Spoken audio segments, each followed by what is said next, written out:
Баянжирлан цагаан дэлгэр говьгтал сумдад гараад буй мал амтны гоц халдварт чөлгөө өвчний холомтод байгаа айл өргүүдэд улсын онцгой байдлын ерөнхий газраас хүнс тижэл хургуулсны зэрэгцээ Монгол улсын шадар сайдын багцаас ариутгал халдваргүйжүүлэлтийн автомашин Эрдэнэт сумын аврах эрен хайх салбарт фургон автомашиныг тус хүлээлгэн өглөө.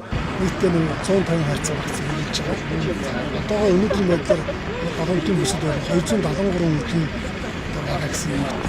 Дондгой аймгийн хэмжээнд бол одоо бараг 4 сум дамжсан шүлхөө өвчин гарч байна. Сүүлийн үед бол нэлээд хавтгах шинжтэй.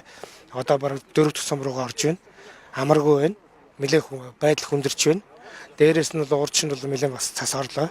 Хүндрэх шинжтэй байна. Үйлжилт ийм байгаа учраас бид нэр онцгой байдал дээр ярьж байгаад шадар сайдтайгаа ярьж байгаад тэгээд Дундгой аймагт бол бас яг голомдонд нь орцсон байгаа өрхүүд дайлангу 20 цэрд орсон байж байгаа өрхүүдэд бол бас нэг ийм гурил будаа одоо эсэн чихэр энэ төр ийм зүйлүүдийг бол хөргөж өгье гэдэг үүднээс бол өнөөдрийн арга хэмжээ зохион байгуулж байна. Аймгийн төвд ирж байгаад бол 3 суманд бол одоо ингээ тараахаар бэлдэж байна. Гаргаж байна.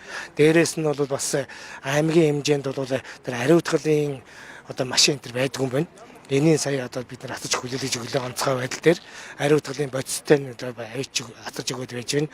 Эрдэнэт суман дээр бол бас явууд ингээд онцгой байдлын галын тэр одоо салбар нэгдэж байгаа. Тэрэнд бол бас нэг фургон машин атаж өгч байна. Энэ бүгдүүдийг бол бид нар бол бас цаг алдалгүй хийхгүй бол ер нь бол энэ шүтгий гэдэг нь бол өвөл тэр нян гэдэг нь бол их төсвөртэй байдаг, их үржидэг, олон айдуудыг дамнахаар дайлангу олон айдуудын одоо хотхороог бол харлуулахаар тиймэрхүү байдалтай байгаа учраас бид нар дорн харах хэмжээ авч байна. Нийт 150 өрхийн хүнс тэжээлийн багц хургуулсныг улсын их хурлын гишүүн эдийн засгийн байнгын хорооны дарга Дамбочор онцгой байдлын ерөнхий газрын дарга Хурандаа Ууган баярнаар Дундгой аймгийн онцгой байдлын газарт хүлээлгэн өглөө. Хүнс тэжээлийг аймгийн онцгой комиссоос сумдад маргааш хүргэх юм.